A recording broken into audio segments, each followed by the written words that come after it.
You called that thing Sahelanthropus. Where does the name come from?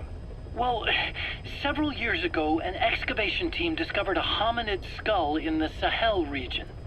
Central Africa. The Southern Sahara. Cypher gave the specimen the name Sahelanthropus, man of Sahel. And then they covered the whole thing up. Why?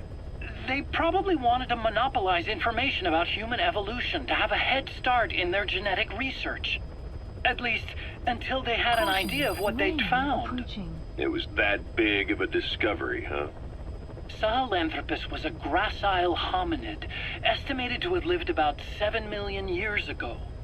What's significant about it is how its skull's foramen magnum faces down. In other words, its spinal column supported its head from underneath. It stood upright. Right.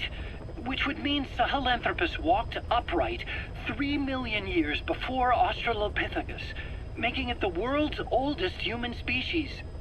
Walking upright. I get it. Hence the name Sahelanthropus for your machine. Walking upright was the decisive difference between our ancestors and other anthropoids. Our brains could get heavier once they were supported by the spinal column. That led to the use of tools and the development of complex communication through language. Only man is capable of this. My creation will be the progenitor of all bipedal weapon platforms.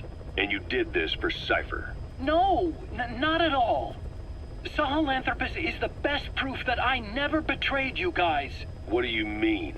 The reconstructed Sahelanthropus skull looked exactly like the skull we used as our logo 9 years ago in the Caribbean.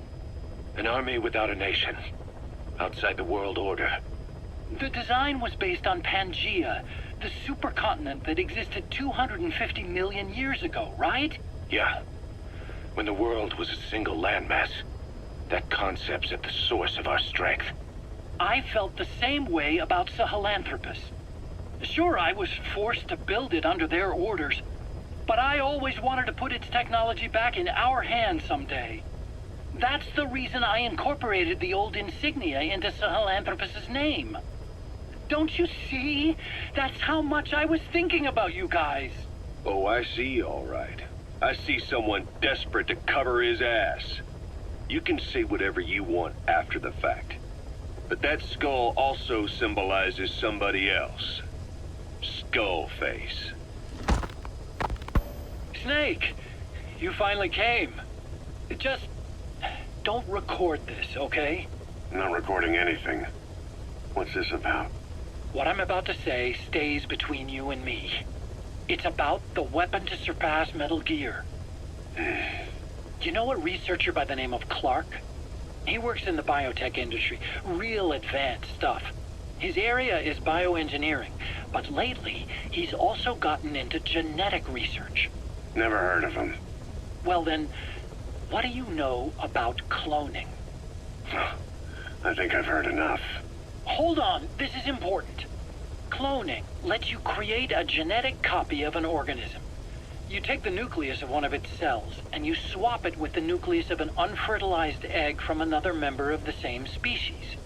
They started out working with plants, but since then they've had success with other organisms, including mammals. It's a hot area for a lot of places right now. Corporations, universities, research groups. There's no shortage of scientists out to get famous and patent their work, with morality taking a back seat. Isn't that a little outside your field? It's got nothing to do with my research. But I thought it might be of interest to you. Cloning, and Dr. Clark, I mean. Go on. Now, this is really highly classified stuff. But I've heard that an American biotech company has successfully cloned a human being. What's more, it happened over 10 years ago. And the researcher behind it was Dr. Clark. You've really never heard of him? I don't meet many doctors. This Dr. Clark is a complete ghost, even to others in his field. His age, where he comes from, that might not be his real name. And I can't even say for sure he's a he.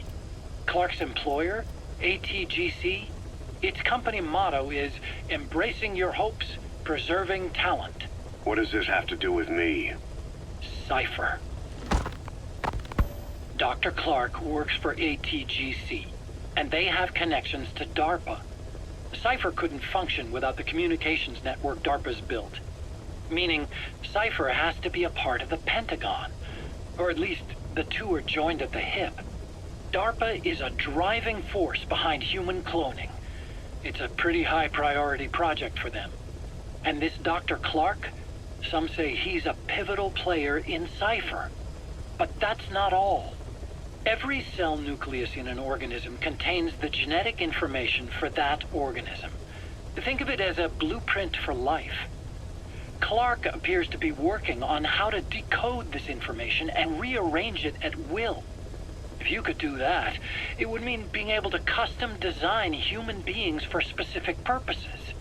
Can you believe that? Suppose for a moment that this is all fact. A man of your talents, if your genetic information died with you, that would be a terrible loss for mankind. But what if mankind could preserve you for future generations by cloning you? All right, enough. I get the idea. Look, I know it's inductive reasoning, but this weapon to surpass Metal Gear they're developing in Africa, I believe it's something that uses this new technology. Speaking as a fellow scientist, it chills me to the bone. That's rich coming from you. If genes serve as our blueprint, then I wonder if they include an impulse that drives us to tweak the design. Can you imagine that? Genes, encoded with information that wants its children to decode it.